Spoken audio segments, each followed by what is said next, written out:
The following content contains material that may be triggering to some audiences.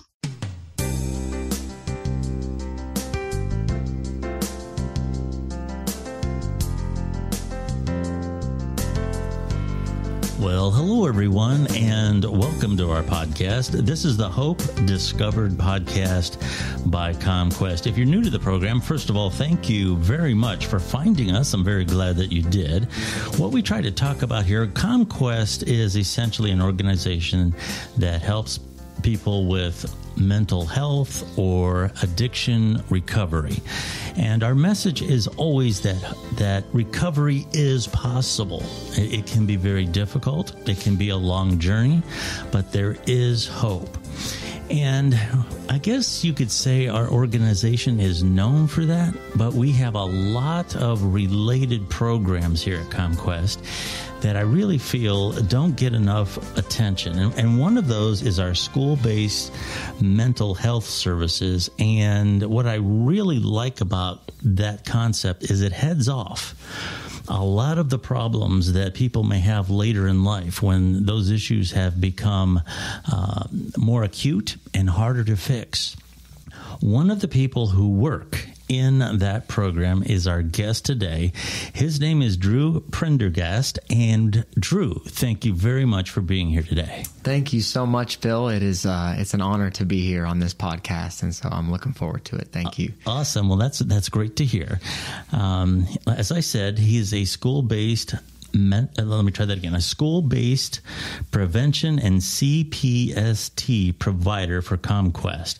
What is exactly CPST? What does that stand for? So I'm a QMHS, so really CPST or QMHS, Qualified Mental Health Specialist. So yes, that would be my, and then also prevention on the prevention side as well too. And so, it's been truly a phenomenal thing to be able to work into the schools and to be able to give back and help this next generation that is coming up. So sure. Yes, qualified mental health specialist and then also a prevention specialist. So yes, sir. Backing this generation there's a lot of concepts that we could talk about with school-based mental health. I mean, we could probably do a number of podcasts about this, but we chose backing this generation. You mentioned it, and we're going to get to that.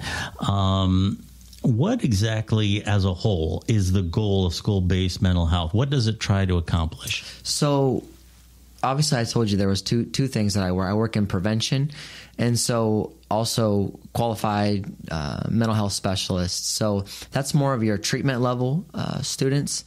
So when I explain prevention, I kind of explain it to it like a pickle and a cucumber.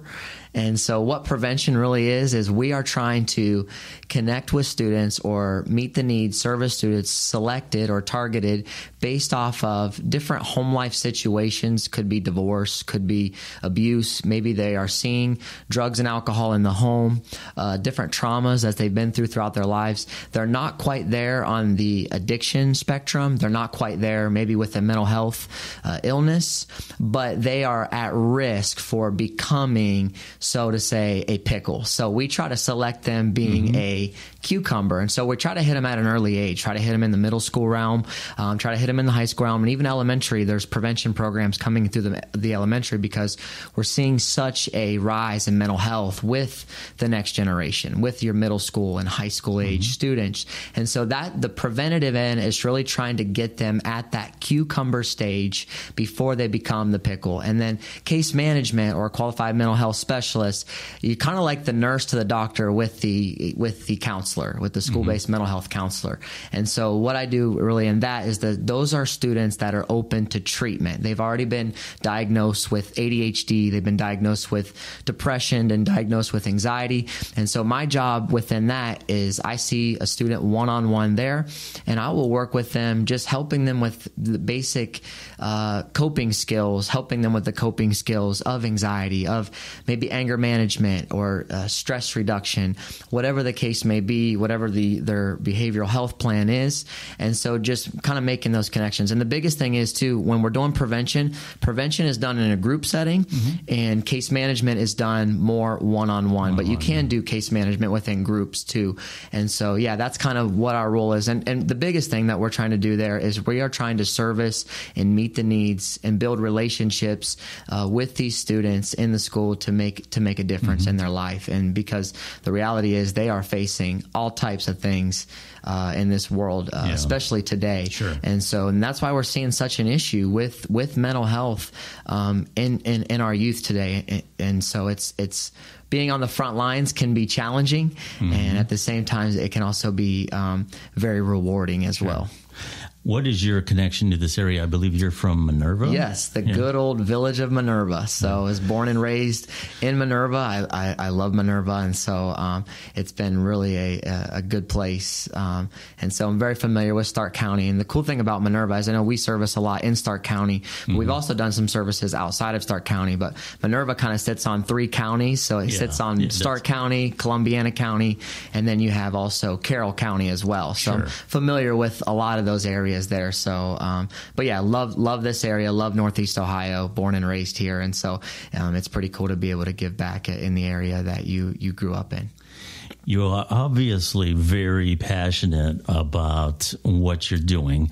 So what guided you into this profession? I mean, there had to be something that says, hey, you know what, this is what I want to do. Yeah. Well, a lot of that, and that's a great question, because you got to have a why, right? You got to have, why. Why am I getting up out of bed? Why am I going to work? And I believe that when you have a deep why, you can get through a lot of hows in life. Sure. And so my why has really been, obviously, I have strong faith in God, and part of that journey and that process, and really why I want to give back to this next generation too, is because of my own personal life and the things that I went through. My mom was 16 years old when she had me, and so she was a single parent mother, which my mom is the world's greatest mom. I love her with all my heart. Awesome. She's been a phenomenal mom. She's been married to my stepdad. They're coming up on 20 years now, so they have 3 kids. He's a phenomenal man, and so I think they got married around the age of when I was about 9-10 years old. And so, but the reality is my mom was still a kid trying to raise a kid. And so I had seen some different things coming up through. My dad passed away when I was 13 years old. And so even throughout my life, I had seen what addiction looks like, drug addiction, alcoholic addiction on both sides of my family. And so I was at a young age, dealt with trauma, faced the loss of a parent, had to just deal with different things, got put in situations where I had to be resilient. And looking back now, obviously mental health wasn't as big now as what it is, or wasn't as big then, even as what it is right now. I'm 28 years old now, and so we're seeing just a steady increase of the mental health field in the schools. But even looking back, it was, I wish that there would have been more of this in the school systems, because I look back, it's like, I could have used this. I wish I would have had someone kind of there helping me out along the way. And Minerva's a great community too. And so it's a very, very tight knit community. Even the school systems, was able to play sports was a huge help for me. And just to have those teachers and those people in the school system that that care about you, that are there for you. And it makes a huge difference to a kid that's coming through a broken home, coming through dysfunction, to be able to go into a school and there's someone there that you feel like can be a help to them through their trauma, through their struggles. That can make all the difference in a student's life. And I've seen that personally in my own life. And so it's really been a blessing to be able to give back and to go into the schools and be hope for these students, and let them know too, hey, a lot of them, I'm telling you, your pain that you go through, it has a purpose. Your pain can have a purpose. And so looking back now, I work, a lot of the students that I see, a lot of them they don't have their father in their life. I mean, the root, that's a huge root issue in our world today. I mean, the numbers are just huge of incarceration, of drug abuse, alcohol abuse. I mean, a big common denominator to that. And the statistics are, they show, the numbers show that the common denominator to that many times is a fatherless home. Sure. Is the father missing out of the home. And so a lot of the boys that I'm being referred to, or even the females that I'm being referred to in the schools, they might not even realize that they're doing it, but I can trace it. There's usually only one parent in the home. There's some type of trauma, but a lot of times I'll work with these young males that have no father in their life, and I can relate to that with them, through my pain, through my struggle, and what I went through. And so I try to bring hope. And obviously, that's what we do here at CommQuest. Sure. Hope happens here. Bring hope to them to let them know that, hey, your pain can serve a purpose. Sure. And I'll ask them the question. I'll be like, tell them maybe a little bit about my story if it presents itself when I'm working with a student, and just let them know too, hey, how is my pain now serving a purpose? Mm-hmm. And it's like a light bulb will just kind of go off in their head and be like, you see that? I was once you sitting in that position, but now here I am able to give back and help someone that has dealt with the same pain, the same hurt, and trying to bring hope to them that, hey, you can go out and you can make a difference. Your pain can be channeled into great purpose if it's used the right way. And so that's really what drives me to do what I do, is to help these students, to let them know that there is hope for them. There is light for them. There is love for them. And there's a path that they can follow where they can make a difference in this world. That's obviously what you find very rewarding about your work. And that's a great motivator. I mean, I can't tell you how much respect I have for people like yourself who are actually making the world a better place. And you do that, and the staff that you work with, they all do an excellent job with that.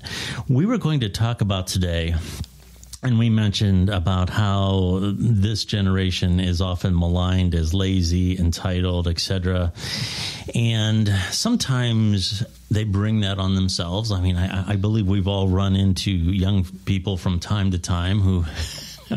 And that's part of being young, I guess. I mean, 100%. I guess that's that's been said about all the generations through the years. Haven't we all done some crazy stuff when we were younger? I was Generation X, and we actually get passed over because we really didn't do that much. Yeah. The 80s were a good time.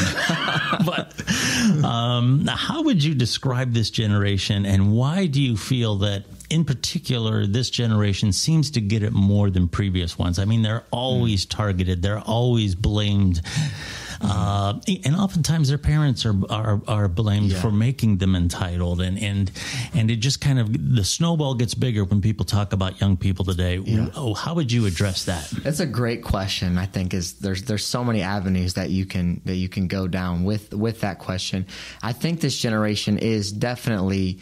There's a lot of labels that's being placed on this generation. They are being labeled on so many faucets, so many different avenues, things that it's being thrown at them. The reality is, humanity hasn't changed from your generation to this generation. Mm-hmm. Human beings are still human beings. We still cry, we still bleed, we're still human beings. Exactly. The only thing that has really changed has been obviously the surroundings, the environment, the culture of our world today. And I really feel like we can't give them a crutch to just let them go around and just justify everything and think that you don't have to work, you don't have to have responsibility. But the reality is we have to be able to seek to understand where this generation is coming from, because they are being faced with things that no other generation has ever had to be faced with before. And let's talk about even technology that's being thrown at them, and so many different things that they can get into. And students, I find it fascinating that our world, the technology is supposed to make everything so much easier. And I'm not one of these people that are totally against technology. Listen, I got social media. I have an iPhone. I think technology is great. Yeah. But one of the challenges that we're facing with technology, and there has been things that have come out, talk about how it's rewiring the brain for the next generation, different things like that. Well, one of the challenges that we are facing with technology is that it becomes very difficult for students to be able to find a true reality world, because they are so consumed in a false reality, and it's it's become very, very difficult with them, with the challenges that we're seeing that's being thrown at them. Technology is supposed to make everything so much easier, Sure. right? That was, but with the rise of technology and everything being so much easier, if everything is so much physically easier, then why is this next generation more tired and depressed and dealing with certain mental health issues than possibly any other generation that has come up? Sure. Or maybe there wasn't a whole lot of light to it before, and now we're just putting more of a spotlight on it. But I do think there are some complications to things, and I think that they are able to open themselves up to certain places, certain worlds, certain ideas, different things within media that before they couldn't open themselves up. Let's even talk about, let's say, and this is just an example for the young, because it's what I'm seeing a lot. Sure. Pornography, for example. Before, in the older generation, to be able to get a hold of a pornography magazine, there was a huge step and a huge process. If a friend had a magazine, or, for the most part, it was, you had to have an ID, you had to go behind the counter, there were all these boundaries Sure. that was more set in culture in our world. Well, a lot of these boundaries have just been totally torn down. And so now we have young people, we have youth, we have middle school, high school students that have just free reign to pretty much a lot of things and exposure to a lot of things that, like I said, humans are humans, that becomes very difficult for them to handle and to face some of these things. And I think there's a lot of different, like I said, struggles with that, but I do feel like even in the midst of that, there are really good things about this generation that I am seeing, and I just think that we have to find a way to really bridge the gap between one generation to the next, and be able to look on this generation with compassion and want to see them succeed, because the reality is, I don't want to label this generation negative things. I want to label them for all the good things that they have, the good qualities, because they are the future of our world. They are the future of our country. And so I'm not one of those people that sit there and just belittle and label and be so negative about this up and coming generation, because I just don't think that that's very helpful. And I think this is what we have. This is our world today. Instead of complaining and labeling on them and hating on them, what are we doing to be an answer to the problem or to the issues? And so I think that has to be our mindset going into it, as we're trying to serve them and empower them to make a positive change and a difference, in this life. And so that's kind of the mindset I got, because it's true.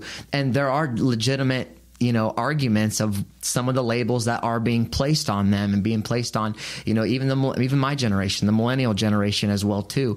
And so having to battle through some of those things. But I'm thankful for Generation X. I'm thankful for the baby. I've had people in my life that I've been able to connect to, that the reality is, Bill, had I not had an elder or someone from that other generation that maybe had the work ethic, had the discipline, had the wisdom, had those things that I need, the experience, had I not connected or had an elder that didn't label me, because I had already had trauma, I'd already dealt with things, I was already battling, but I've had people in my life, I've had coaches in my life, I have a pastor in my life, I have people in my life like that have believed in me, that spoke life into me, that didn't label me something negative, but took me under their wing and said, you know what, here's the way to go. And there were things I know that was in me that I was used to teach them. And I think we need to get to this place where we're trying to somehow bridge the gap from the millennial Generation Z to Gen X to the baby boomers. How can we bridge this gap with language barriers, the verbiage, the understanding of culture, and then just allow them to, because we need both. We need both is the reality. So that's kind of the mindset. That's kind of a long answer. And so, because I'm really passionate about this, as you can see, I can continue on.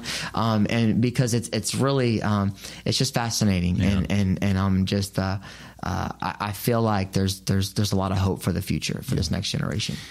You mentioned some things that I find very interesting, but I would want to ask you, what are some of the, at least one, let's say, unique challenge?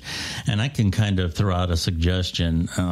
When I was in school, When you had a problem with a girl you were dating or something embarrassing happened, there was a certain amount of gossip and things like that were troublesome. But today, it's published on the internet. They all talk about it, and it's there forever. Mm-hmm. It's there forever. Mm-hmm. Is that one of the key things, one of the key challenges that the generation has? Huge. And you're talking about technology, going back to technology as well again. And the reason why is because this generation almost puts more value on the virtual world than they do the physical reality world around them. Sure. And so when they are spending majority of their times of their image on social media, it's about likes, it's about, your status, they are constantly being fed all these different platforms, which they spend a lot of time on, they're connecting on. Sure. So when a lot of their value is already in this virtual world, when things get posted on that virtual world about them and it is blasted out to everyone, it just causes all types of just issues mentally, emotionally, and it breeds into their physical health. And so 100%, Bill, we are seeing this, the cyberbullying, and it's so blown up now because, number one, you have everyone finding out about your business. Yeah. I mean, before, like I said, it was more word of mouth, but now it can just be blasted to the whole entire world. You put it on Facebook, you put it on social media. So you have you're battling with that, but then you're also battling with these students care so much about their image in the virtual world that when that gets destroyed, now they're really battling their self-worth, because their worth was already so much engulfed in that world to begin with. Yeah. And so I think there's a lot of challenges with that. I think it's causing a lot of issues, and it's I've seen students that have come to me crying, just broken over things that have been posted out there on social media or things that have been said, and it becomes a real struggle for this generation. Imagine that every time you make a mistake, someone can just post it out there, and then instantly by your followers, you can have up to 300 people find out about it within seconds. Yes, sure. Absolutely. Seconds. Yes. And that can be brutal to your mental health. Yeah. And I would say too, I've talked to people my age and older who have dismissed things like that when it comes to this generation, but that's kind of disingenuous. We all have something that happened during our high school years that was very embarrassing. If you can imagine, 100%. If you can imagine your most embarrassing moment and then having it be amplified to the entire student body, and it would still be there for those who wanted to find it. This many years later, it's still findable. Yes. And that's pretty tough. Yeah. I'm so thankful that there's not a screen of blasted out to the whole entire world of every wrong thing that I've ever done in my life. Sure. And so that'd be absolutely terrible. But the reality is, when things, you get into some drama with this next generation, that's one of the tools and the tactics that can be used against them. And that's hurtful. That's tough. We talk a lot about and I don't mean you and I, but society as a whole talks about some of the shortcomings that the current generation has. We don't too often talk about some of the unique qualities that this generation has. Are there some, in general, not everybody, of course, but in general, are there certain aspects of how they view things that is much more open to the future and much more open to life than what they were in the past? Yeah, 100%. I feel like this generation is a very accepting generation. This generation is very acceptant and very more open-minded to other cultures, to different people. And so I think there's going to be a great connection of different cultures being able to come together and to connect, because there is a lot more acceptance, and they have a lot more of an open mind of certain things, which can be used for good and for bad. But ultimately, I feel like having that acceptance can can be really a good thing, because we don't need a judgmental generation coming up through, and they don't need to be judged either as well. But we need a generation that is open and is willing to be, acceptant towards all people, and love all people. So I think this generation is really willing to be more acceptant of a lot of different things. And so I feel like that also, like I said, it can be channeled for good, but it can also be channeled for bad too. But I think there is still a lot of good that can come out of it, because I am a believer that love is what makes the world a better place. Sure. And I stand by that. I stand by loving everyone, loving every person, all walks of life, learning to understand where people come from and why they do what they do and I think if we can start having some of those tough, I think maybe this next generation is going to be able to maybe have some of these tougher conversations, that a lot of things that have been suppressed before, or it just wasn't talked about, or maybe some people felt oppressed to be able to talk about certain things. I think this next generation is going to be able to have some of those tough conversations and be able to understand people and do things out of a heart of love, which I think is very important.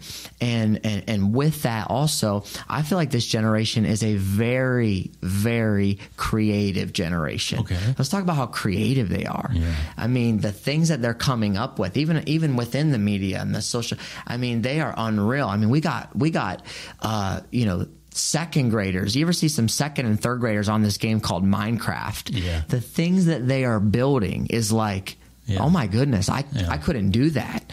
And so the creative mind that's being developed through some of these games and some of these things, we're going to have some phenomenal engineers and phenomenal infrastructure and things like that. Just little things like that. We say, oh, they're on video games. It's a terrible thing. I don't think they should be on video games all day, every day.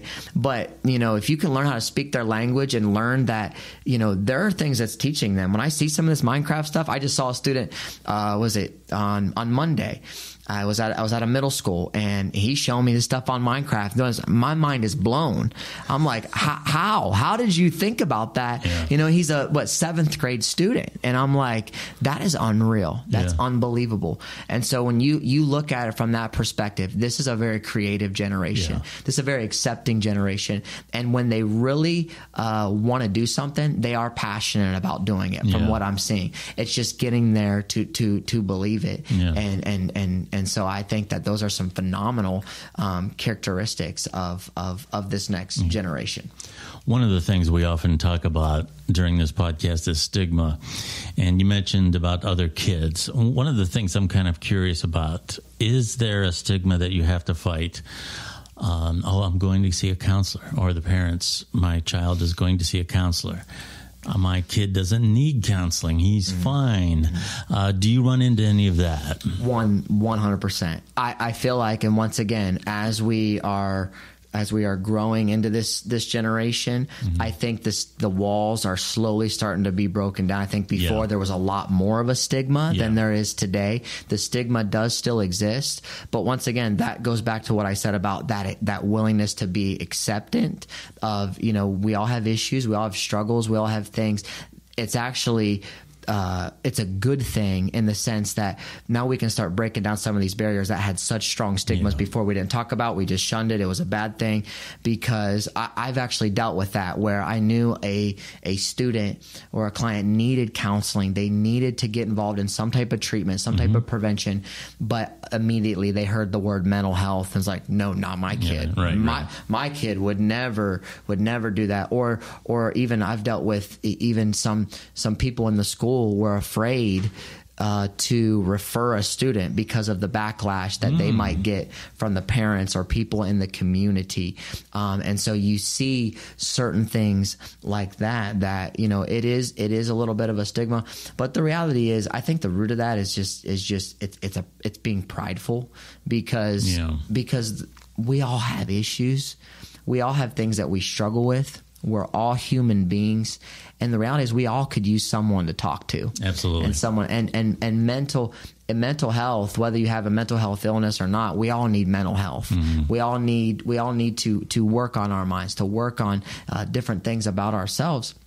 And so, but I definitely think that there's less of a stigma than what there used to be, but it doesn't mean that it still sure. doesn't exist. And so, yeah, it's been a little bit disheartening, to see that, see that stigma. But like I said, I think as we bring more awareness to it, we can see that, hey, you know what? I'm glad that my student or my child was able to get involved with something like that, because that relationship and that the ability to make that connection made all the difference. It saved my child's life. And then we even Bill, look at the suicides that took place in this area. Yeah, absolutely. They said it was the most suicides to take place in one school year in one region in the history of the United States. Yeah. In Stark County, our county. Yeah. I mean, that, and so I remember being on the front lines in that and seeing it in some of the schools and sitting in on some of the care team meetings. This is like, we're at a loss for words. Sure. Even some school systems, they're saying we need to call in the clergy. We need to call in something, because there is just something that's going on. There's an attack on this generation, and they're battling certain things. And so the more that we can expose them to light and love, the better off that this generation is going to be. Mm-hmm. And because the reality is, it's a different world today. It's a different world today. And so we got to break those stigmas down, because isolation is a bad it's thing. Never a good thing. It's not good for man to be alone. Yeah. It is not a good thing. And the only thing that I would add is it's just like anything else. You have some aches or pains in your body, or you have shortness of breath. It's so easy to dismiss it. And boy, that can catch up with you in the most tragic way.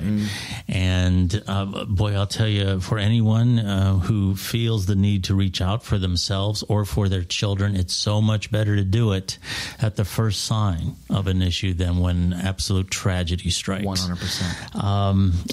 We always round things off with a message of hope. And we talked about this current generation.